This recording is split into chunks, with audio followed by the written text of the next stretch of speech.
Hello friend, मैं आदाब sir DL academy की तरफ से एक बार फिर से मैथ लेकर आया हूं। जैसा कि आप जानते हैं कि आज की जो क्लास होने वाली है वो चैप्टर 2 जिसका नाम है high order of differential equation. इसे पिछली क्लासों में हमने जो चैप्टर 1 की बात की वो differential equation of first order, मतलब वो फर्स्ट ऑर्डर के बारे में बात थी। ठीक है, वो फर्स्ट ऑर्डर थी, मतलब फर्स्ट ऑर्डर के बारे में बात थी। आज जो क्लास स्टार्ट होने वाली है, जो चैप्टर हमारा आज से न्यू स्टार्ट होने वाली है, वो उसका नाम है high order of linear differential equation. जैसा कि उम्मीद करते हैं कि आप लोग सभी लोग लगातार क्लास देख रहे होंगे, क्लास को अच्छी तरीके से समझ रहे होंगे, और इसी तरह से जिस तरह से आप लोगों ने लगातार हमसे जुड़ाव रखा हुआ है, लगातार क्वेश्चन पे क्वेश्चन पूछे जा रहे हैं, तो ये अच्छा लग रहा है कि आप लोगों के साथ इंटरेस्ट हो रहा है और हमारा भी इंटरेस्ट लगातार बढ़ रहा है, और उम्मीद करता हूं आप लोग सब सही होंगे। तो आज की तरफ फिर स्टार्ट करते हैं क्लास चैप्टर नंबर 2 जो कि हमारा high order of differential equation है। अब इसके बारे में बात करेंगे, ये बहुत इंटरेस्टिंग चैप्टर है, इसके बारे में बात करते हैं। तो आज हम पूरा इसके डिस्कस करेंगे कि कैसे कैसे क्या होते हैं, जो भी चीजें चाहे टाइप हो चाहे चैप्टर हो जो हम स्टार्ट करने वाले हैं। अगर पहली चैप्टर पहली क्लास अगर में ध्यान से सुन लेंगे, चीजों को समझ लेंगे, तो सवाल एकदम आसान समझ में आएगा चीजें क्या होने वाली है। अब इसमें हाई ऑर्डर के बारे में बात कर रहे हैं, तब बारी बारी सुनते जाइए और समझते जाइए क्या क्या मतलब है। हाई ऑर्डर का मतलब क्या होता है, जैसे अभी तक आपने पढ़ा एक बार अवकलन D D X of Y, एक बार अवकलन आपने पढ़ा तो उसे कहते हैं फर्स्ट ऑर्डर, जिसके बारे में हमने डिटेल में बताया, समझाया और आप लोगों ने अच्छे तरीके से सीखा भी। आज फिर उसी तरह से उसी लगन से फिर आज हम लोग नए चैप्टर की तरफ चलते हैं। अब यहां जो बात करने वाले हैं हाई ऑर्डर, जैसे अब हाई ऑर्डर का मतलब ये होता है कि किसी भी एलिमेंट का 2 बार 3 बार 4 बार 5 बार अवकलन किया गया हो। जैसे ऐसे लिखा हो d2y by D X square इस रूप में, या d3y by D x cube इस रूप में 3 बार अवकलन, d4y अपान डी एक्स पावर 4 इस रूप में 4 बार अवकलन। तो इसे कहते हैं हम हाई ऑर्डर, इसे कहते हैं हम हाई ऑर्डर। लेकिन इसका नाम high order of differential equation. जैसा कि हमने आपको बताया, इक्वेशन का मतलब दो पक्ष एक लेफ्ट में हो और एक राइट में हो तब उसे कहते हैं इक्वेशन। इसका मतलब इस चैप्टर में इनसे हमारा क्या बनेगा, इक्वेशन बनेगा। इन सब चीजों से हमारा क्या बनेगा, इक्वेशन बनेगा, और जिनको हल करने के लिए हम इसमें नियम और तरीका सीखेंगे कि इनको कैसे हल किया जाए। सबसे पहले इस अवकलन के बारे में थोड़ा बताना चाहते हैं हम। जैसे अब D D X of Y लिखते हैं, आप D D X of Y लिखते हैं। अब इसको कहते हैं हम एक बार अवकलन, इसे कहते हैं एक बार अवकलन। ठीक है, अब इसका सिंबल जो होता है अलग अलग तरीकों में अलग अलग होता है। ठीक है, जैसे हम y का अवकलन करते हैं ना, तो क्या लिखते हैं D D X of Y. एक फंक्शन भी होता है एफ एक्स, उसका भी अवकलन करते हैं। अब इनका सिंबल देखिए, जैसे एक बार अवकलन करने का ये भी सिंबल है, या फिर y पर एक बिंदु लिख दीजिए, ये भी एक सिंबल है। और ये देख रहे हैं D D X of Y, ये देख रहे हैं D D X of Y, ये चीजें इनको है सिर्फ कैपिटल डी लिख दें ऐसे डी वाई, तब भी इसका मतलब एक बार अवकलन है। D D X of Y, जो कैपिटल डी है कहीं कहीं पर भी, उसका मतलब होता है D by D X. D by D X को डी कहते हैं, डी का मतलब डिफरेंशिएट। ठीक है, डी का मतलब क्या होता है, डिफरेंशिएट या फिर डिफरेंशियल, इस डी का मतलब होता है। ठीक है, इसको ऐसे भी लिख सकते हैं, या फिर y पर एक बार टिक लगेंगे तब भी हो जाएगा एक बार अवकलन, या फिर fx पर एक बार डैश लगा देंगे तब भी एक बार अवकलन। ये सब एक बार के अवकलन करने का सिंबल है। जैसे हम इसका एक बार अवकलन करते हैं तो चाहे ये लिखें चाहे ये लिखें चाहे ये लिखें चाहे ये लिखें चाहे ये, सब हमारे क्या है, एक ही है। अगर मुझे दो बार अवकलन करना है तो ऐसे में लिखते हैं d2y upon D X square इस रूप में लिखते हैं, या फिर हम इसको क्या लिखते हैं डी स्क्वायर वाई लिख सकते हैं, क्योंकि हम इसको क्या कहते हैं, डी कहते हैं ना, तो उसी का स्क्वायर होगा उसी का क्यूब होगा। इसको ऐसे भी लिख सकते हैं, या फिर y पर दो बिंदु लिख सकते हैं, या फिर fx लिखा है इस पर डबल डैश लिख सकते हैं, या फिर y पर डबल डैश लिख सकते हैं। ये सभी हमारे क्या है, सभी हमारे दो बार अवकलन है। ये हमारे सभी क्या है, दो बार अवकलन है।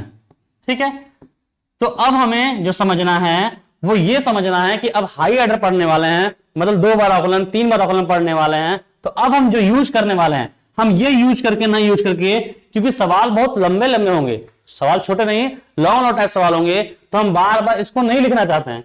इसलिए शॉर्टकट में अब हम जो लिखना चाहेंगे वो क्या लिखेंगे, ऐसे। हम इसको ऐसे ना लिखकर इस रूप में दो बार अवकलन, इस रूप में क्या एक बार अवकलन को दर्शाएंगे। ठीक है, इस रूप में दर्शाएंगे।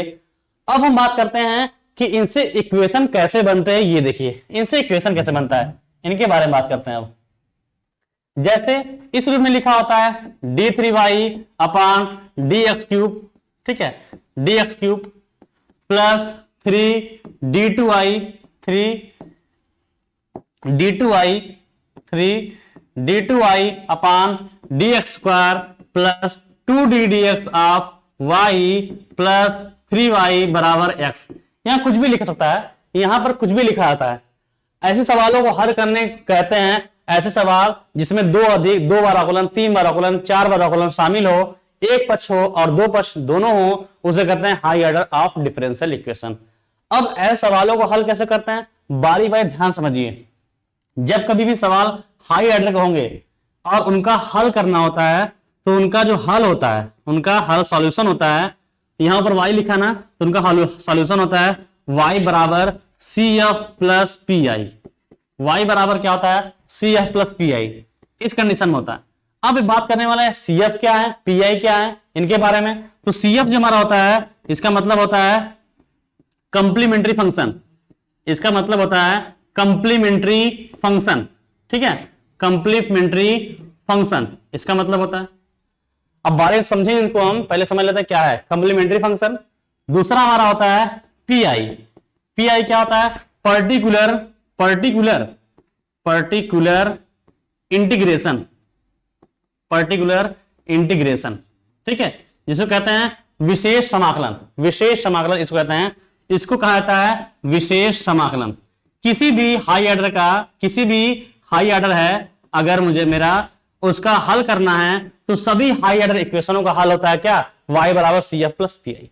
अब हम बारी बारी से निकालना सीखेंगे कि CF का कैसे निकालते हैं, PI कैसे निकालते हैं, इनको हम अलग अलग सीखेंगे। लेकिन उससे पहले एक बात और समझिए, यहां पर डिपेंड करता है, इस साइड राइट साइड में डिपेंड करता है कि यहां पर क्या लिखा है। यहां पर कुछ भी हो सकता है, जैसे e⁴ax sin x cos x, ठीक है, इस रूप में, या फिर log, कुछ भी लिखा जा सकता है, या 0, कुछ भी हो सकता है। अब हमारा डिपेंड करता है कि यहां पे क्या लिखा है, उसके अनुसार हमारा आंसर होगा। किसी भी हाई ऑर्डर इक्वेशनों का हल हमेशा y बराबर CF प्लस PI होता है, CF प्लस PI होता है, ठीक है। अब कैसे, किसका क्या होता है, ये ध्यान रखिए। जब कभी, पहला पॉइंट, जब कभी भी इस साइड x, जो हमारा x है, अगर इधर 0 लिखा है, क्या लिखा है, 0, ओनली 0 लिखा है, अगर x का मान क्या है, 0 है, इधर कुछ भी, इससे कोई मतलब नहीं। लेफ्ट में कुछ भी लिखा उससे मतलब नहीं है, राइट साइड में ध्यान देना है। अगर x क्या लिखा, इधर क्या लिखा हो, 0 लिखा हो, तो उस पूरे समीकरण का हल जो होगा, तो हल होगा y बराबर ओनली CF होगा। तब PI की बात नहीं करेंगे, क्योंकि इस कंडीशन में जब x का मान 0, तो PI का मान भी 0 होता है, ठीक है, ये होता है। दूसरी बात करते हैं, अगर x का मान की यहां पर कुछ भी लिखा हो, यहां पर A to Z कुछ भी लिखा हो, कोई भी मान लिखा हो, अगर बस लिखा होना चाहिए, अगर मान लिखा है, तो उस इक्वेशन का हल हमारा y बराबर CF प्लस PI दोनों होंगे, y बराबर CF प्लस PI दोनों होगा तब, ठीक है। याद रखना सवालों में, यहां पर लेफ्ट साइड में कुछ भी लिखे हो उससे मतलब नहीं है, राइट में क्या लिखा है ये डिपेंड करता है। अगर राइट में x का मान 0 है, तो हल उसका सिर्फ ओनली CF होगा, और अगर यहां पर x के कुछ भी लिखा है, 1 2 3 या इनमें से कोई भी कुछ भी लिखा है, तो उसका हल CF प्लस PI दोनों होंगे। अब हम बारी बारी से बात करेंगे, जो CF है, जिसे हम कंप्लीमेंट्री फंक्शन कहते हैं, इनको पहले सीख लेंगे ध्यान से, इसको अच्छे से सीख लेंगे कि CF कैसे निकालते हैं।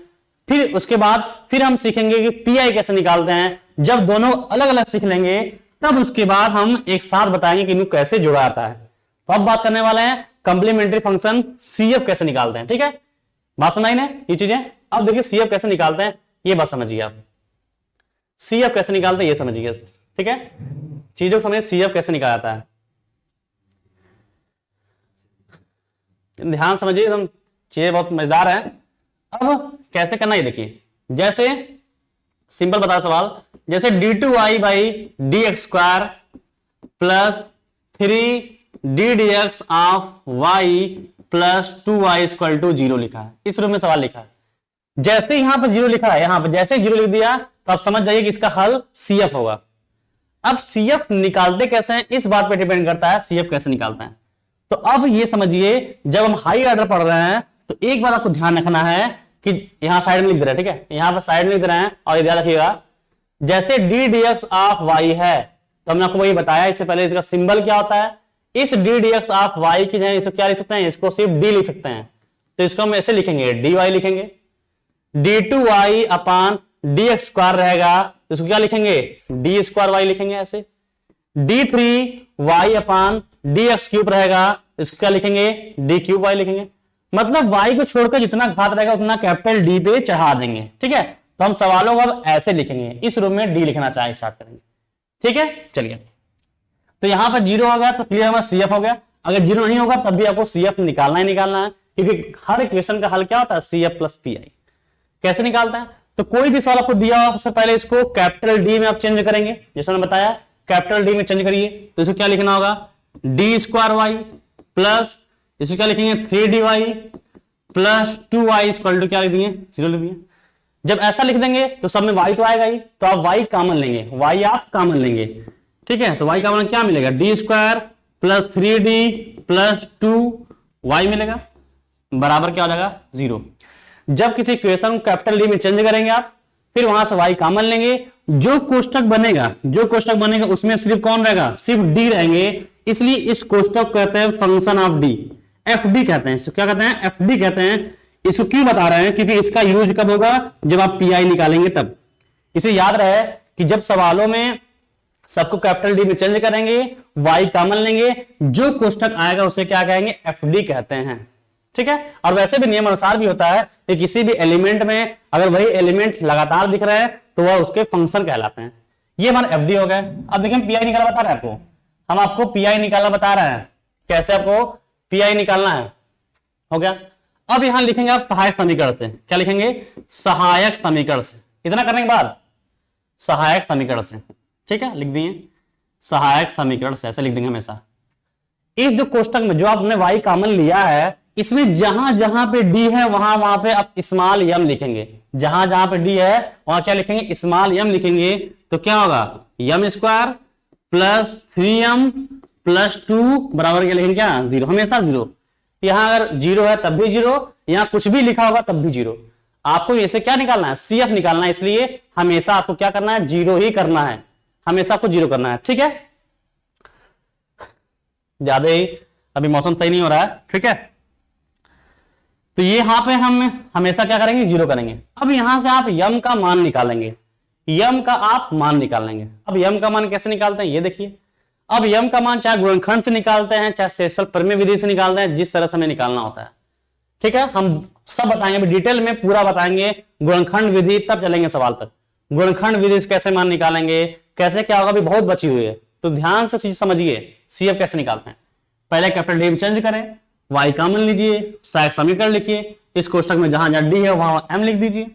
अब यहां से m का मान निकालिए, कैसे निकाल गुणनखंड विधि से, ऐसे 2 अंक गुणा करिए, गुणा करने पर 2 आए, जोड़ने घटाने पर कितना है 3 है, 2 1 कम 2, 2 1 3, तो m स्क्वायर प्लस क्या होगा 2m अब प्लस m अब प्लस 2 बराबर क्या होगा 0। यहां 2 और यहां 1। अब इन दोनों हम कॉमन लेते हैं, इसे तो निकालते हैं ना, तो m कॉमन लेंगे क्या मिलेगा m प्लस 2, यहां से a कॉमन लेंगे तो क्या मिलेगा m प्लस 2 बराबर 0। हम एक चीज जानते हैं गुणनखंड में क्या होता है, दोनों कोष्टक सेम होते हैं। अब यहां से m प्लस 2 कॉमन लेंगे, ठीक है, यहां से m प्लस 2 कॉमन लेंगे, तो m प्लस 2 कॉमन लेंगे तो क्या मिलेगा m प्लस 1 बराबर 0, ठीक है। यहां इंटू है, 2 एलिमेंटों का गुणा 0 कब आता है, 2 एलिमेंटों का गुणा 0 कब आता है, जब उनमें से कोई एक 0 हो या दोनों 0 हो। इसलिए एक बार मानेंगे ये 0 है, एक बार मानेंगे ये 0 है।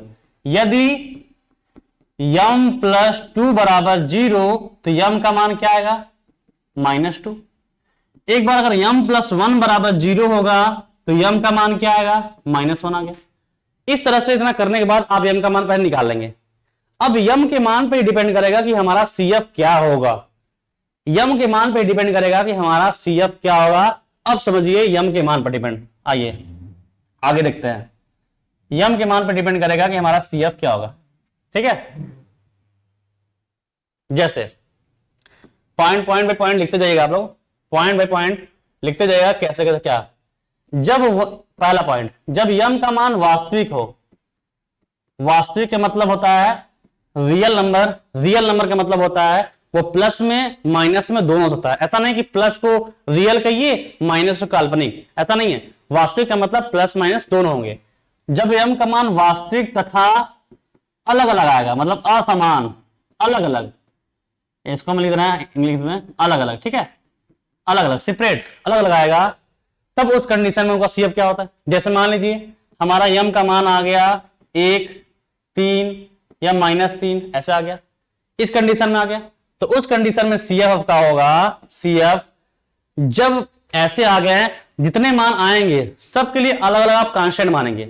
जैसे पहला मान है तो C1, दूसरा मान होगा C2, तीसरा मान होगा क्या होगा C3, इस तरह अलग अलग पहले मान लेंगे। ठीक है, जैसे ये पहला मान, इसके लिए कांस्टेंट क्या मानेंगे C1, इसके लिए C2, इसके लिए C3, तो ऐसे लिखेंगे C1 e के पावर में, सभी को e के पावर में x के साथ लिखिए, तो e के पावर में 1x क्या होगा, x ही होगा, 1x प्लस एक कौन सा मान है, दूसरा मान है, उसके लिए क्या लिखेंगे C2 e के पावर में लिखिए क्या होगा 3x प्लस ये तीसरा मान है क्या होगा C3 e की पावर क्या होगा -3x। इस कंडीशन में तब ये CF होगा। जब यम का मान इस कंडीशन में आएगा, अलग अलग आएंगे और वास्तविक रहेंगे, तो CF क्या होगा, सबके लिए अलग अलग कांस्टेंट मानेंगे और सबको e के पावर में x के साथ लिखते जाएंगे, पहला। दूसरा कंडीशन है यम के लिए कि यम का मान वास्तविक तो हो, ठीक है, वास्तविक तो हो, लेकिन अलग अलग नाम क्या होगा, बराबर, इक्वल हो, समान हो। ठीक है, बराबर इक्वल हो, ठीक है, समान हो। जैसे मान लीजिए यम का मान आपने निकाला, हमने वो ऐसे आ गया 2, 2 और 3 आ गया, ऐसे आ गया, तो अब इस कंडीशन में CF मुझे निकालना होगा, तो वही चीज नियम फॉलो करेगा, क्या फॉलो वही करेगा, जितने मान हमारे निकलेंगे सबके लिए एक एक कांस्टेंट मानना होगा, लेकिन जो बराबर होंगे उनको आप एक साथ लिखेंगे। जैसे ये दोनों बराबर है ना, तो इसके लिए कांस्टेंट C1, इसके लिए कांस्टेंट क्या C2, तो C1 प्लस C2 लिख देंगे सर एक साथ, लेकिन दूसरे वाले में आप x से गुणा करके तब लिखेंगे, ये दिखाएंगे कि ये दोनों सेम टू सेम है, इसलिए इसके लिए कांस्टेंट 1 माना गया, और e की पावर में चढ़ा देंगे आप, e की पावर में कितना है 2x है, दोनों एक ही है ना, ऐसे चढ़ा देंगे, प्लस ये मान क्या इनसे अलग है ना, ये मान इनसे अलग हो गया, तो इसके लिए कांस्टेंट क्या होगा C3 e की पावर में चढ़ा दीजिए, क्या होगा 3x।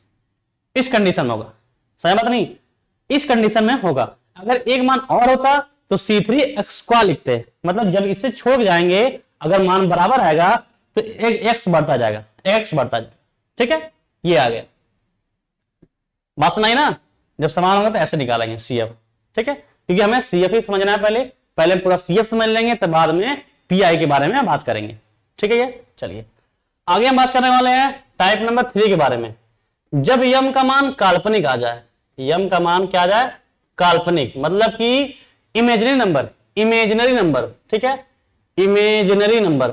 जैसा कि आप लोग जानते हैं इमेजिनरी नंबर क्या होता है, जिसमें हमारा i लगा होता है, जैसे ऐसे लिखे होते हैं 3 + 4i ± 4i, तो हम इसे कहते हैं ये हमारा रियल नंबर है, ये हमारा रियल नंबर है, और 4 क्या है हमारा इमेजिनरी नंबर है। और इस i का वैल्यू क्या होता है, तो i का वैल्यू होता है कड़ी में -1, कड़ी में -1 इसका वैल्यू होता है। तो मान लीजिए यम का मान अगर हमारा इसी रूप में आ गया, तब क्या होगा CF, अल्फा ± i बीटा, इस रूप में हमारा m का मान आ गया, जहां अल्फा क्या होगा, जिसके साथ i लगा है वो इमेजिनरी मतलब काल्पनिक नंबर, और जिसके साथ i नहीं लगा वो क्या है, वास्तविक। जैसे अल्फा हमारा 3 है, अगर m का मान इस कंडीशन में आएगा तो हमारा CF होगा e के पावर अल्फा x, ध्यान दीजिए e के पावर अल्फा ये है अल्फा x, कोष्टक में a cos beta x, a cos beta, ध्यान दीजिएगा a cos beta x plus b sin beta x। इस कंडीशन में इसका CF होगा। अल्फा क्या है हमारा वास्तविक नंबर है, बीटा हमारा काल्पनिक नंबर है। जब यम का मान इस कंडीशन में आएगा, जब यम का मान इस कंडीशन में आएगा, काल्पनिक में आएगा, तो e के पावर अल्फा x कोष्टक में a cos beta x plus b sin beta x। एक बात और, कभी कभी आप a और b को की जगह कोई कांस्टेंट भी, ठीक है, कोई कांस्टेंट भी आप लिख सकते हैं सीरियल से, या C1 C2 भी यहां लिख सकते हैं, कोई दिक्कत नहीं है। सीरियल से C1 C2 या C4 C5 जैसा भी होगा वो लिख सकते हैं, अगर ये लिखेंगे सही है, अगर वो लिखना चाहे वो भी लिख सकते हैं, ठीक है। चौथा पॉइंट जो इसका लास्ट पॉइंट है CF का, क्योंकि जब हम m का मान निकालता है ना तो इन चारों से हटकर कोई मान और नहीं आता है, इसलिए इन चार पर ही CF क्लोज है। तो m का मान मान लीजिए हमारा ऐसा आ गया, अल्फा प्लस माइनस कड़ी में बीटा, कड़ी में बीटा आ गया, मतलब कड़ी में बीटा मतलब कोई भी चीज होगा, ये काल्पनिक नहीं है। अगर ऐसे आता है तब इसका CF जो होगा वो ऐसे होगा, e के पावर अल्फा x, कि जैसे ये सेम टू सेम होगा, बस तब जगह पे क्या लगेगा, हाइपरबोलिक। हाइपरबोलिक मतलब कॉस और साइन के साथ h लगेगा, हाइपरबोलिक। तो a कॉस हाइपरबोलिक ये पूरा उतरेगा, ये पूरा उतर जाएगा कड़ी में बीटा x, कड़ी में beta x plus b sine hyperbolic कड़ी में क्या होगा, बीटा x। वही बात यहां पर भी कॉमन करेंगे, ये a भी कांस्टेंट है तो आप यहां पर कोई भी कांस्टेंट लिख सकते हैं C1 C2 सीरियल के अनुसार, बस नहीं। तो यही आपका CF निकालने का तरीका है, ठीक है। CF में याद इसको नोट कर लीजिएगा, अच्छे से इसको नोट कर लीजिएगा कैसे कैसे करना है। अगर m का मान हम निकाल, जैसे हमने यहां पर निकाला m का मान इन चार में से कोई अदर नहीं आ सकता है, इसलिए CF जो इन चार पर ही डिपेंड है। पहला नंबर क्या है कि m का मान अगर वास्तविक और असमान मतलब अलग अलग आ गए, सेपरेट आ गए, जैसे m का मान 1 3 -3 में लिखा, तो सबके लिए क्या अलग अलग कांस्टेंट मानेंगे और सबको e की पावर में लिखते जाएंगे। एक बात और, जैसे आपने m का मान निकाला, 3 आ गया, 2 आ गया, 1 आ गया, तो आप उसको एक सीरियल से लिखेगा, मतलब एक बढ़ते हुए क्रम में लिखेगा तो अच्छा लगता है वो, और आपका आंसर मैच करेगा, भाई कोई दिक्कत नहीं है। लेकिन एक सीरियल से लिखने पर नंबर आपको ये समझाता है कि आपको मैथ का ज्ञान है, ठीक है। तो ऐसा काम करिएगा, अगर आप मुझसे पढ़ रहे हैं तो ऐसा लगा कि मैथ का ज्ञान है और पूरा आपसे बताया जा रहा है, आपसे कोई भी गलती ना हो, इसलिए हम पूरी बातें बता रहे हैं जिससे आप चीजें समझ सकें। तो इस रूप में अलग अलग कांस्टेंट होंगे तो सबके अलग कांस्टेंट मानकर सबको e के पावर में घात में चढ़ा दीजिएगा। अगर m का मान वास्तविक और समान आगे बराबर आ गए तो जो बराबर आएंगे उनके कांस्टेंट को ऐड कर दीजिए, और उनके साथ अगर दूसरी नंबर है तो x जोड़ दीजिए, अगर तीसरा नंबर आएगा तो x का जोड़ दीजिए, और e के पावर में इनमें से कोई एक मान लिख दीजिए। प्लस ये अलग था तो अलग और नियम, क्या C3 एक पावर क्या होगा 3x हो जाएगा यहाँ पे। तीसरा नंबर है m का मान, हम जानते हैं कि रियल नंबर आ रहे हैं, हो सकता है इमेजिनरी काल्पनिक नंबर ऐसा है, तो काल्पनिक नंबर आएंगे तो इसमें ऐसे रूप इसी रूप में आएगा ना, तो इसी रूप में आएगा। जैसे मान लीजिए हमारा मान आ गया 3 + -4 आई, ऐसे आ गया, तो अल्फा का मान कितना होगा, अल्फा का मान 3, बीटा का मान 4, तो यहां पर जहां मान होगा अल्फा रख देंगे, ठीक है। यहाँ ए भी हमारा क्या है, कांस्टेंट है, ए भी हमारा क्या है, कांस्टेंट है। आप चाहे तो यहाँ पर C1 C2 भी लिख सकते हैं, कोई दिक्कत नहीं है। उसी तरह से हमारा चौथा नंबर ये है, और यही जब आ जाएगा तो वही हमारा CF कहलाएगा, मतलब जो ये दिख रहे हैं ये हमारा CF होंगे, अर्थात उस क्वेश्चन का हल हमारा CF होगा, ठीक है। बात समझ आई कि नहीं समझ आई? तो चीजें को फिर समझ लेते हैं, थोड़ा सा समझ लेते हैं कि चीजें मैंने क्या किया, एक बार फिर समझ लेते हैं चीजें ये क्या कर रहे हैं।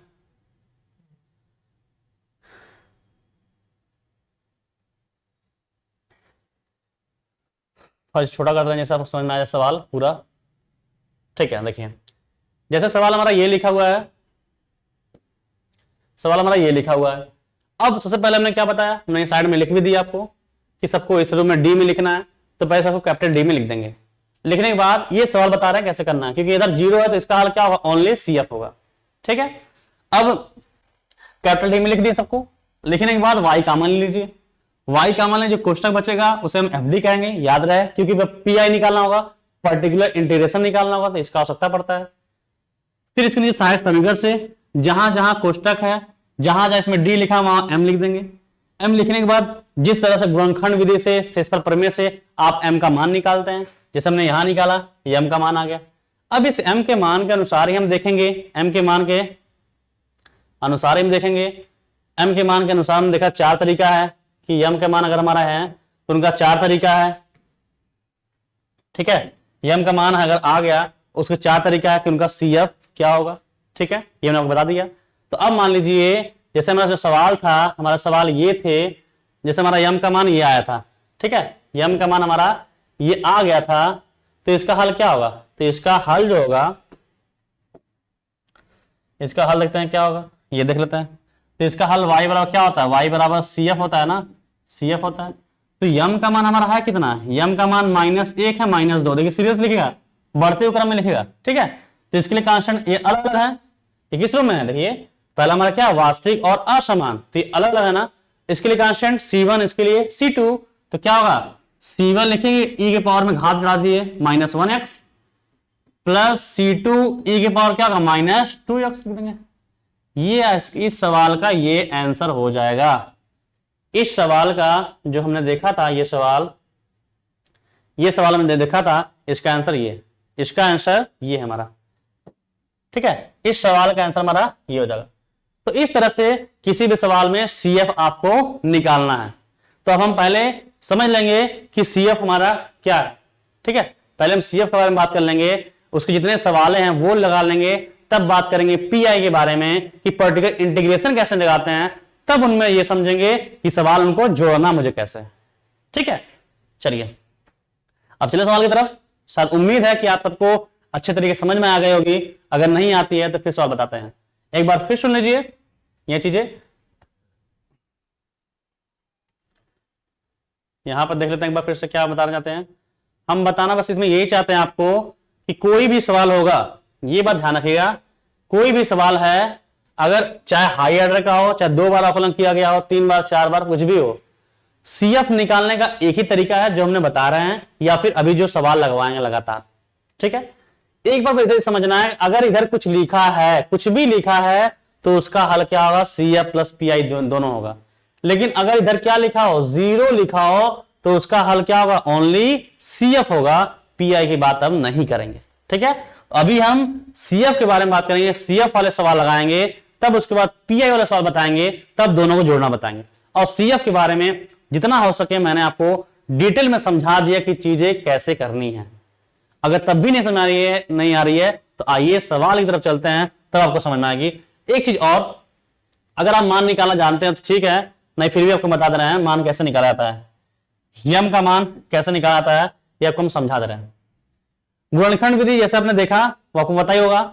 जैसे मान लीजिए 3 मान के आ गए, जैसे m³ plus 3m² plus 2m plus 1 बराबर मान लीजिए 0 आ गए। अगर ऐसे आ गए हैं, क्योंकि हमें हर बार d करना है, m का मान निकालना है, क्योंकि हाई ऑर्डर है, 2 बार आकलन हो सकता है, 3 बार भी हो सकता है, 4 भी हो सकता है, तब m का मान कैसे निकालेंगे? क्योंकि आज जो क्लास चल रही है उसमें पहले समझ लेंगे, जिससे हमें लगाने में एकदम आसान हो। जैसे बस ये क्लास पढ़ लें, देख लिया, समझ लिया, बस लगा लिया, ठीक है, एकदम हलवा कर लगाएंगे हम सवाल। तो अब यहां चीजें ये हैं, तब m का मान कैसे निकालेंगे? तो यहां पर जब 3 घात होते हैं, 4 घात होते हैं, तो वहां पर शेषफल प्रमेय का यूज करते हैं। शेषफल प्रमेय क्या होता है? यहां पर m का मान जो देखते हैं, m का मान एक बार 1 रखते हैं, -1, 2 -2, 3 -3, जब तक कि ये राइट लेफ्ट साइड वाला मान 0 ना हो जाए m का मान रखने पर। और एक बात और, 3 से ऊपर कभी सवाल नहीं आते हैं, ये नहीं कि 3 पर नहीं आ रहा है तो 4 जाए, 5 जाए। अगर ऐसा होता है तो इसका मतलब आप कहीं ना कहीं गलत कर दिए हैं। 3 से ऊपर नहीं आना है, एक बार m का मान 1 रखना है, या -1, 2 -2, 3 -3, जिस पर ये 0 हो जाता है, और 0 हो जाना ही चाहिए और हो जाएगा भी। अगर 3 से ऊपर गया इसका मतलब आप गलत जा रहे हैं, तो फिर एक बार सवाल आप चेक कर लीजिए, ठीक है। अब इसका मान कैसे निकालते हैं? मान लीजिए हमने m का मान इसमें 1 रखा, m का मान 1 रखा, वैसे ये तो एग्जांपल बता रहे हैं हम, एग्जांपल अपने मन से बता रहे हैं, तो ये रखने पर 0 हो सकता ना हो, ऐसे जनरली बता रहे हैं। m का मान मान लीजिए आपने 1 रखा, इसमें क्या गया? 0 हो गया। तो अब इसको आप पलट लीजिएगा, चाहे -1 रखने पर प्लस कुछ भी होगा, आप उसको पहले पलट लीजिएगा, तो क्या मिला? m-1। अब इस m-1 में इसमें भाग देंगे, m-1 जो भी रखने पर 0 आ रहा होगा उसको पलट दीजिएगा। पलटने के बाद आप इसको रफ पे करेंगे, ठीक है, 0 चेक करना आप रफ पे करेंगे, ठीक है, रफ पे कर लेंगे तो आप इसमें भाग देंगे। कैसे भाग देना, देखिए कैसे भाग दे रहा है, m³ plus 2m² plus 3m² है, प्लस 2m प्लस 1 से जैसे भाग देना होता है वैसे भाग देते हैं। अगर नहीं आता है अभी सवाल बताएंगे, समझ जाएंगे, मतलब समझा रहे हैं कि चीजें क्या है। फिर आप इसमें भाग देंगे, भाग देने पे भागफल आएगा, और जब ऐसा मानेंगे ना, जैसे रखेंगे, जब 0 होगा ना, तो ये हमेशा पूरा कट जाएगा, कुछ बचेगा नहीं। यहां पर ऐसा आएगा कि क्यूब है, यहाँ m है तो स्क्वायर बार में जाएगा, इस रूप में आएगा ये ऐसे। तो अब ऐसे आएगा, तो जैसे 2 का हम 6 में भाग दे रहे हैं, ठीक है, 3 बार में जा रहा है और ये पूरा कट जा रहा है, तो हम 6 को 6 ना लिखकर हम क्या लिखते हैं, 2 गुणे 3 लिखते हैं, 2 गुणे 3 लिखते हैं। वैसे ही इसको हम यहां ना लिखकर, ये ना लिखकर क्या लिखेंगे, इतना इंटू इतना लिखेंगे, इतना इंटू इतना लिखेंगे, तो इसका मान तो 1 हो ही गया, और इसका मान फिर गुणनखंड से जैसे हमने यहां निकाला वैसे फिर निकाल लेंगे, तो यम का 3 मान हो जाएगा। अब यम के मान पर डिपेंड करेगा कि यम का मान कैसा आया, और जैसा आएगा, जिस तरह यम का मान हमारा आएगा वैसा हमने जो नियम बताए हुए हैं, ये वाले जो हमने ये नियम बताया हुआ है उसी तरह सवाल लगाएंगे।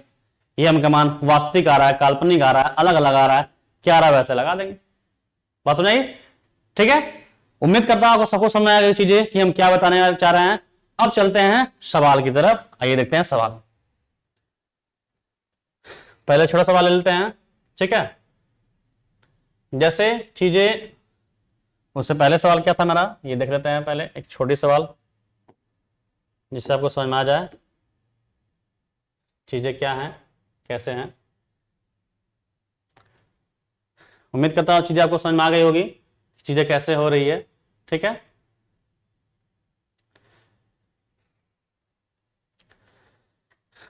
चीजें कुछ है नहीं, बस आराम से ध्यान समझिए मेरी बातों को, क्या कहने वाले हैं हम, चीजें समझ जाएंगे तब एकदम आसान से कर लेंगे सवाल, कोई दिक्कत नहीं है। इसको मिटा दे रहे हैं, ठीक है, ये सब आप नोट कर लीजिएगा, जैसा मैंने बताया हुआ है आप एकदम नोट कर लीजिए अच्छे से, जिससे आपको चीज समझ में आ जाए कि कैसे करना है इसको।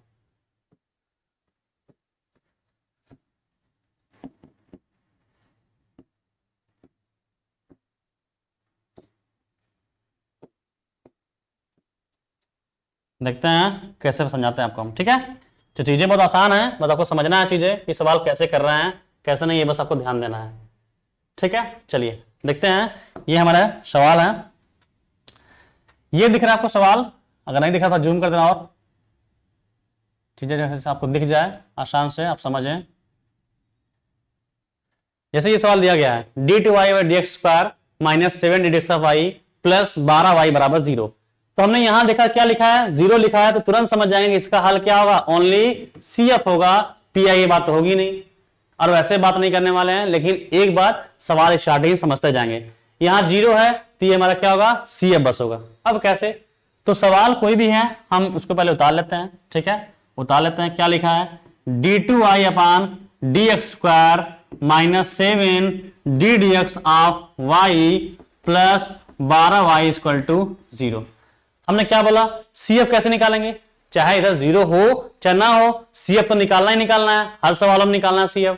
कैसे निकालना है, तो सबको पहले क्या करेंगे, कैपिटल D में चेंज करेंगे, तो कैपिटल D में क्या लिखना होगा, डी स्क्वायर वाई हमने बताया आपको, माइनस 7dy प्लस 12y बराबर क्या होगा, 0 होगा, सही है।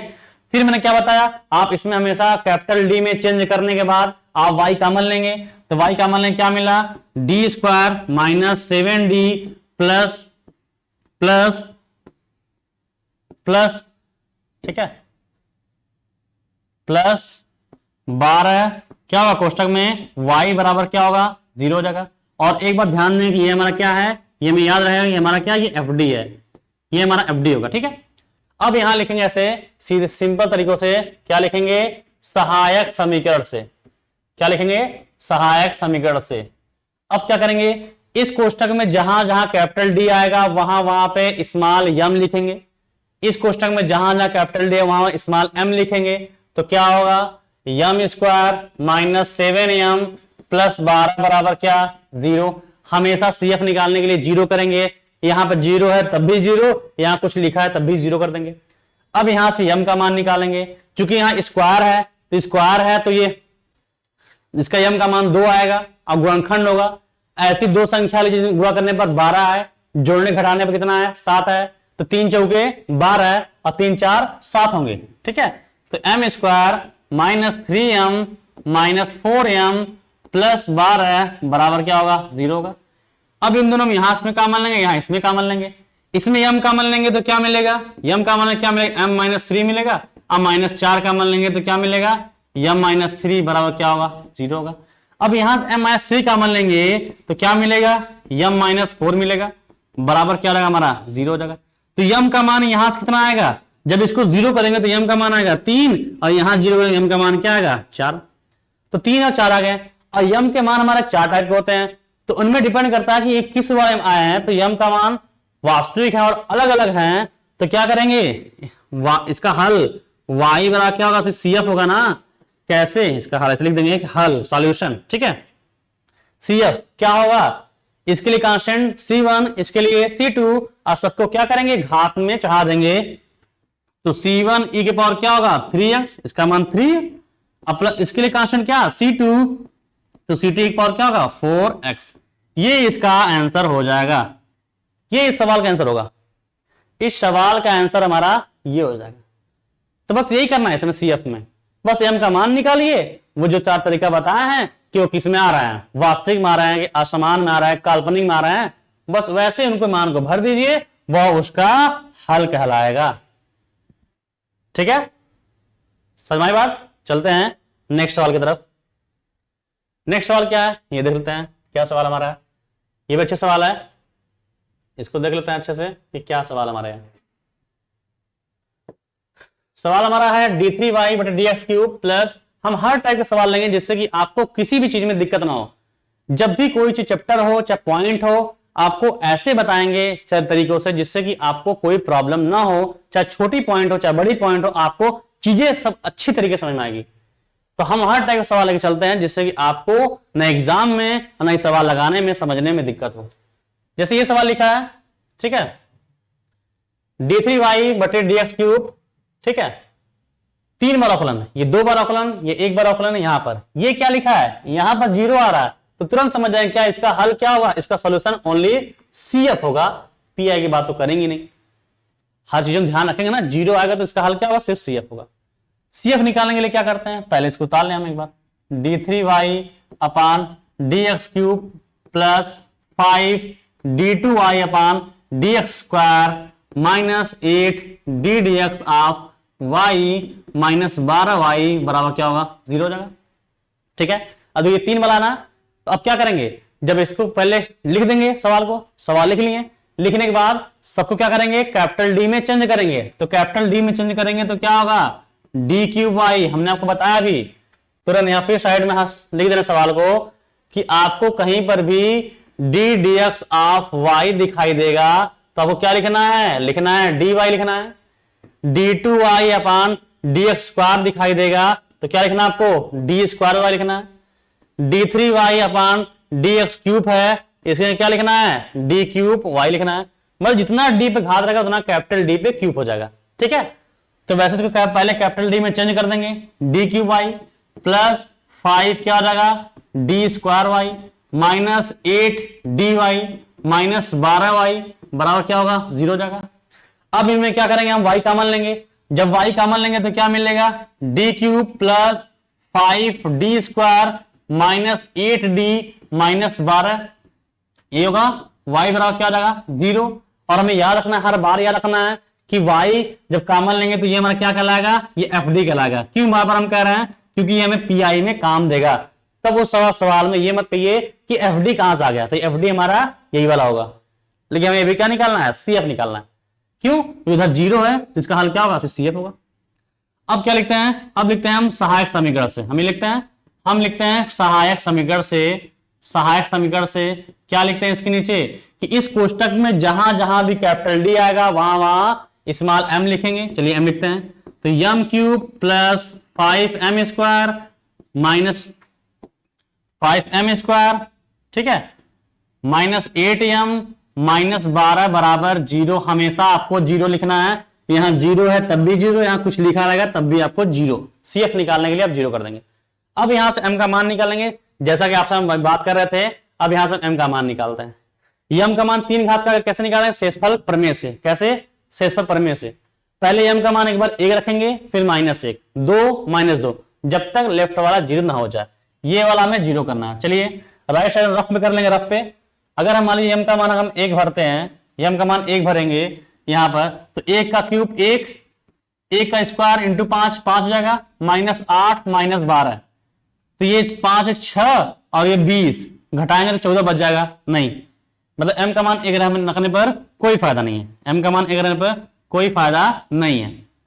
चलिए m का मान -1 रखते हैं, अब -1 रखते हैं, तो -1 का क्यूब -1, -1 का स्क्वायर +1 इंटू 5 तो +5 हो गया, अब -1 इंटू 8 तो +8, अब -12 हो गया, तो 8 5 13 हो गया, और -12 माइनस से क्या -13 क्या हो गया, 0 आ गया। इसका मतलब यम का मान -1 होगा। ये चीजें आप रफ पे दिखाएंगे, ठीक है, रफ पे दिखाएंगे। अब हमने क्या बताया, जब 0 क्लियर हो गया कि 0 है तो क्या करना है, अब जब 0 हो गया तो हमने क्या बताया आपको कि चीजें जब 0 हो जाएंगी तो आप इसको पलट लीजिए, तो क्या होगा m+1, क्या हो जाएगा m+1। तो m+1 जब हो गया तो आप इसका इसमें भाग देंगे, इसमें आप भाग देंगे, ठीक है, किसमें, इसमें भाग देंगे ना।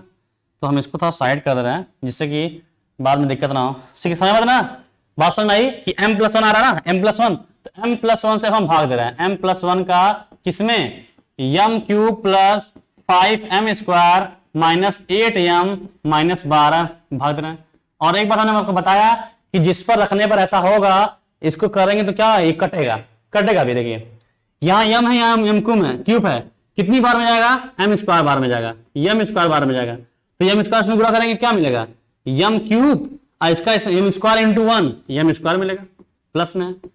जब भाग देंगे घटाएंगे चिन्ह पलटेगा, ये माइनस ये प्लस तो क्या होगा माइनस, ये कैंसिल, 5m² माइनस m² क्या मिलेगा 4m², फिर यहां उतारेंगे क्या -8m, ठीक है।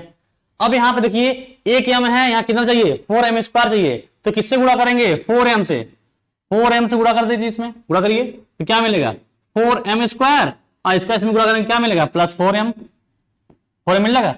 अब क्या करेंगे घटेगा ना, तो चिन्ह प्लस है क्या माइनस, ये प्लस क्या माइनस, ये घट जाएगा, तो -8 -4 क्या -12m, फिर यहां उतारेंगे -12। अब मुझे क्या चाहिए -12m चाहिए, यहां है क्या m, तो कितनी बार में -12 बार में जाएगा, तो -12m और फिर क्या होगा -12 होगा, चिन्ह पलटेगा, ये माइनस से क्या होगा प्लस, ये माइनस क्या होगा प्लस, कट जाएंगे, क्या कुछ बचा, कुछ नहीं बचा। तो फिर वही चीज क्या, इनकी जगह पर, इनकी जगह पर आप क्या लिखेंगे, हमने क्या बोला, इनकी जगह पर जैसे अगर समझाना चाहे तो ये समझिए, जैसे 6 है, अगर आप इसमें 2 से भाग दे रहे हैं तो 3 बार में जाएगा, कट जाएगा 6 से, तो आपको ये चीज 6 जो है अगर इसको लिखना हो तो कैसे लिख सकते हैं, अब 2 इंटू 3 भी लिख सकते हैं ना, 2 इंटू 3 लिखेंगे तब वो तो 6 आएगा, क्योंकि इसी मान को तो तोड़ा जा रहा है। इसलिए हम इसको यहां पर जो देख रहे हैं, ये चीज यहां जो लिखी हुई है, हम इसको ना लिखकर इतना इंटू इतना लिख सकते हैं कि नहीं लिख सकते हैं, लिख सकते हैं। तो इसको हम लिख देंगे क्या m+1 और क्या मिला m² प्लस 4m माइनस 12 मिल जाएगा, बराबर क्या होगा 0 होगा, ठीक है। चलिए ठीक है, अब यहां से m का मान, तो यहां से m का मान तो -1 आ गया। अब बच्चा ये इसका गुणनखंड कैसे करेंगे, ठीक है, अब इसका गुणनखंड कैसे करेंगे ये देखते हैं, ठीक है। अब यहां पे देखते हैं चीजें अब इसे कैसे करनी है। तो यहां से m का मान कितना निकल गया, यहां से m का मान -1 तो निकल गया, ये वाली यहां से निकालना है m² प्लस 4m माइनस 12 बराबर 0। अब यहां से m का मान कैसे निकालें बताइए, यहां से m का मान कैसे निकालेंगे, गुणनखंड से। ऐसी दो संख्या लीजिए जिसका गुणा करने पर कितना है 12 है, जोड़ने घटाने पर 4 है, तो ऐसा कोई है ही नहीं, 2 दूनी 4 3 12, 4 में 3 जोड़ेंगे तो 7 होगा, 4 में 3 घटाएंगे तो 1 होगा, 6 दूनी 12, 6 में से 2 घटाएंगे तो 4 होगा, और 2 में 6 जोड़ेंगे तो 8 हो जाएगा, तो 6 दूनी 12, तो m², इसका मतलब प्लस 6m और माइनस 2m, 6 दोबारा चूंकि घटाना इसलिए माइनस लगा दिए, -12 बराबर 0। इसमें कॉमन लेंगे, इसमें कॉमन लेंगे, इसमें m कॉमन लेंगे तो क्या मिलेगा m+6, इसमें -2 कॉमन लेंगे तो क्या मिलेगा m+6 बराबर क्या हो जाएंगे, m+6 बराबर क्या हो जाएंगे हमारे 0 हो जाएंगे। अब इसमें m+6 कॉमन लेंगे, m+6 इसको, ठीक है, m+6 कॉमन लेंगे तो क्या मिलेगा, अगर m+6 कॉमन लेंगे तो क्या मिलेगा m-2 मिलेगा और m+6 बराबर 0 हो जाएंगे। तो जब इसको 0 करेंगे एक बार, जब इसको 0 करेंगे तो m का मान यहां से कितना निकलेगा m-2 बराबर 0, तो m बराबर क्या होगा 2 होगा, और जब इसको 0 करेंगे m+6 बराबर 0, m बराबर -6 होगा। इसका मतलब हम कह सकते हैं कि हमारा यम का मान कितना आया, यम का मान जो हमारा आया वो कौन कौन आया, तो यम का मान हमारा आया, क्या था यम का मान, एक था -1, यहां से ना ये हमारा -1 निकला, ठीक है। तो यम का मान हमारा जो निकला वो -1 आया, 2 आया और -6 आया, ठीक है। तो ये किस में आते हैं, तो यम का मान 4 है, ये किस में आते हैं, वास्तविक में और अलग अलग हैं। तो इस कंडीशन में इसका हल क्या होगा, हल क्या होगा, y बराबर क्या होगा CF ना। और जब ऐसे तो क्या करते हैं, जब मान अलग अलग आए होते हैं तो सबके लिए एक कांस्टेंट मानते हैं और सबको e की पावर में चढ़ा जाते हैं। तो ये पहला मान है कांस्टेंट C1, e की पावर क्या होगा -1x प्लस इसके लिए कौन सा C2, तो C2 e की पावर क्या होगा 2x, अब प्लस इसके लिए क्या C3 e की पावर क्या होगा -6x। यही इस सवाल का आंसर हो जाएगा। तो जो बड़ा है वो इसमें CF में क्या, यम का मान निकालना। अगर आप यम का मान निकालना जानते हैं तो आसानी से ये सवाल, कोई भी सवाल आप हल कर सकते हैं। इसका बहुत मजा आएगा इसमें लगाने में सवाल। ये चैप्टर जो है बहुत इंटरेस्टिंग है, बहुत मजेदार है, लगाने में बहुत मजे भी आएंगे, ठीक है। समझ बात नहीं, समझ गया। चलते हैं नेक्स्ट सवाल की तरफ। नेक्स्ट सवाल क्या है ये देखते हैं। ये सवाल हमारा है, कह रहा है कि d² + d + 1y = 0 जहां d = d/dx। अगर ये बात कहता तब भी ठीक है, नहीं कोई बात नहीं, हम जानते ही x। लेकिन एक बात थोड़ा समझिएगा, कभी कभी यहां d ना d/dx न लिखकर d कहता है कि d/dt मानिए आप, ये भी कभी कहता है, ये भी कभी कहता है। तो बस इसमें अंतर बस एक ही होगा कि जो आप सवाल हल कर रहे हैं जहां जहां पे आप x रखना है ना वहां क्या रख दीजिएगा, t रख दीजिएगा, हल हो जाएगा, ठीक है।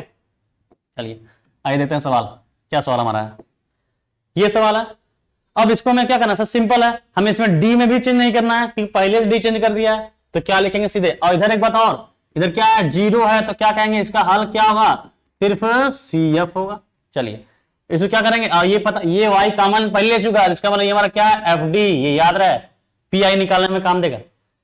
तो सहायक समीकरण से क्या लिख देंगे, सहायक समीकरण से कैसे करते हैं, जहां जहां कैपिटल डी है वहां स्मॉल m भरते हैं ना, तो क्या होगा m² + m + 1 बराबर क्या होगा 0। चाहे इधर 0 है तब भी 0, नहीं रहेगा तब भी 0 करेंगे, क्यों, CF निकालने के लिए, ठीक है।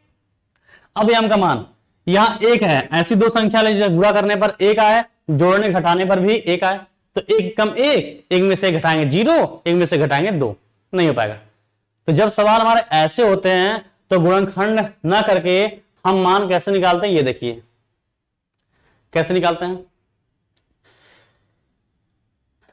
जब सवाल ऐसे होता है ax² + bx + c = 0, जब इस टाइप सवाल में अगर मुझे x का मान निकालना है, जहां abc हमारा क्या है, abc हमारे कोई कांस्टेंट है, ठीक है, abc हमारे कोई कांस्टेंट है। अगर हमें x का मान निकालना होता है तो यहां पर श्रीधराचार्य का नियम लगाते हैं। कौन सा नियम लगाते हैं, श्रीधराचार्य का। तो श्रीधराचार्य का नियम कहता है, श्रीधराचार्य का नियम कहता है कि x का मान अगर ऐसे है तो x का मान -b प्लस माइनस कड़ी में b² - 4ac/2a रख देंगे तो उसका मान निकल जाएगा, x का मान निकल जाएगा, ठीक है। b क्या है, जो एक घात के साथ में है वो b है, जो दो घात साथ में वो क्या है a है, और जो अकेले जिसका कोई x नहीं वो क्या है हमारा c है। वैसे ही यहां पर काम करेंगे। तो यहां पर अगर देखें तो ये x² है, तो यहां क्या है m², इसके साथ 1 है ना, वो किसका मान है, वो हमारा मान है 1 का। यहां भी एक घात है, यहां भी एक घात है, इसका नाम b का मान कितना है, वो भी 1 ही है, नहीं लिखा तो 1 ही मानेंगे ना। और c जो अकेले होता है तो इसका मान भी क्या है 1 ही है। इसका मतलब कह सकते हैं यहाँ x है तो यहाँ किसका मान निकला m का ना, तो m बराबर क्या होता है, m बराबर हमारा होता है -b, तो -b का मान -1 प्लस माइनस कड़ी में b² मतलब b मतलब क्या b ना, 1 अंदर 1 का स्क्वायर 1 ही होगा, -4 a का मान 1 c का मान 1/2a, 2a का मान कितना है, ये हमारा a है ना, ये हमारा a है, ये हमारा b है, हमारा c है, तो 2a का मान कितना 1 होगा ना। अब इसको हल करेंगे तो -1 प्लस माइनस 1 4 कम 4, 1 में से 4 जाएगा तो क्या बचेगा -3 बटे क्या होगा 2 होगा। m बराबर -1 प्लस माइनस कड़ी में 3 इंटू लिख सकते हैं ऐसे कड़ी -1 ऐसे लिख सकते हैं हम। इसको हम कड़ी -3 को तोड़ सकते हैं कड़ी में 3 इंटू कड़ी -1 अपान 2 जगह। और हमने बार बार बताया कि आई का मान कितना होता है कड़ी -1, जो क्या बताता है, जो यह बता रहा होता है कि संख्या हमारी क्या है, काल्पनिक है, इमेजिनरी है। तो इसका मतलब हम कह सकते हैं, इसको तोड़ देना ना, इसको या फिर अलग कर देना, -1 प्लस माइनस कड़ी में क्या होगा 3i अपान 2 होगा ना, अपान क्या होगा 2,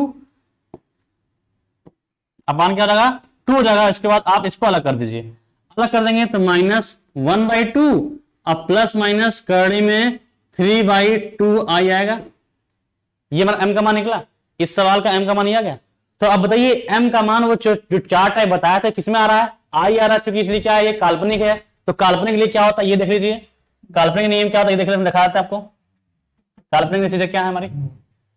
जैसे यम का मान बताया आपको कि यम का मान अगर अल्फा प्लस माइनस आई बीटा है, इस रूप में है जिसमें अल्फा क्या है वास्तविक है, बीटा क्या हमारा काल्पनिक है।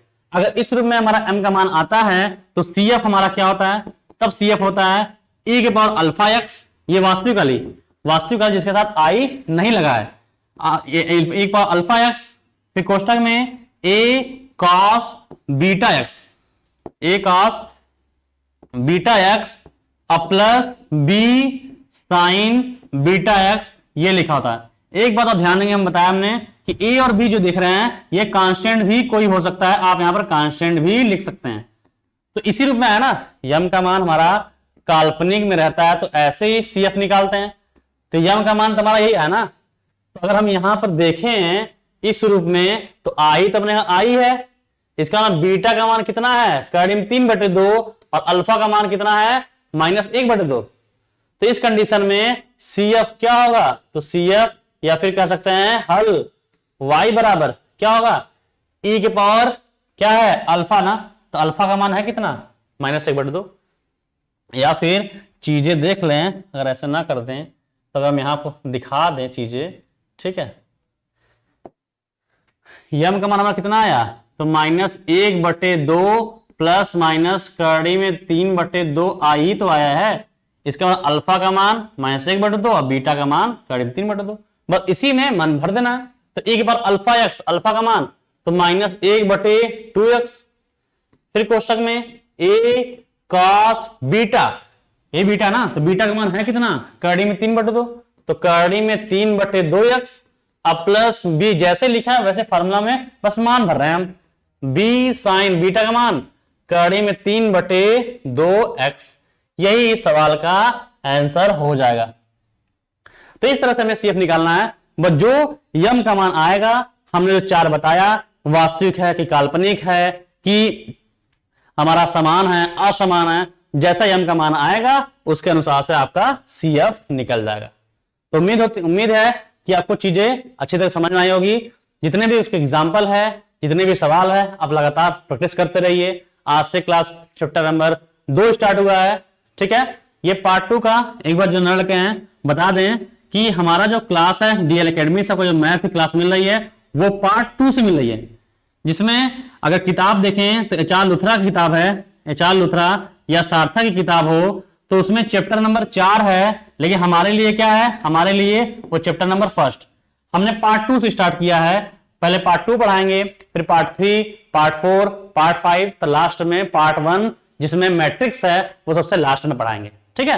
तो इसकी टेंशन नहीं कि चीजें कहां चल रही हैं, तो चीजें पार्ट 2 से स्टार्ट हुई है। आज से class chapter number 5 high order का चल रहा है, जिससे कि आप लगातार बने रहिए और आपको चीजें बिल्कुल समझ में आएगी, ठीक है। तो उम्मीद है चीजें कि आपको अच्छे तरीके से समझ में आई और आप घर पर लगातार प्रैक्टिस करते रहिए और जो भी डाउट है हमसे पूछते रहिए। साथ ही साथ अपने दोस्तों से ये बातें बोलते रहिए कि क्लास स्टार्ट हो गई है और जल्द से जल्द ज्वाइन कर सकें, ठीक है। आज के लिए इतना ही। अगर नेक्स्ट क्लास PI बहुत इंटरेस्टिंग है, लगातार बने रहिए, ठीक है। तो आज के लिए क्लास इतना ही। थैंक यू, धन्यवाद।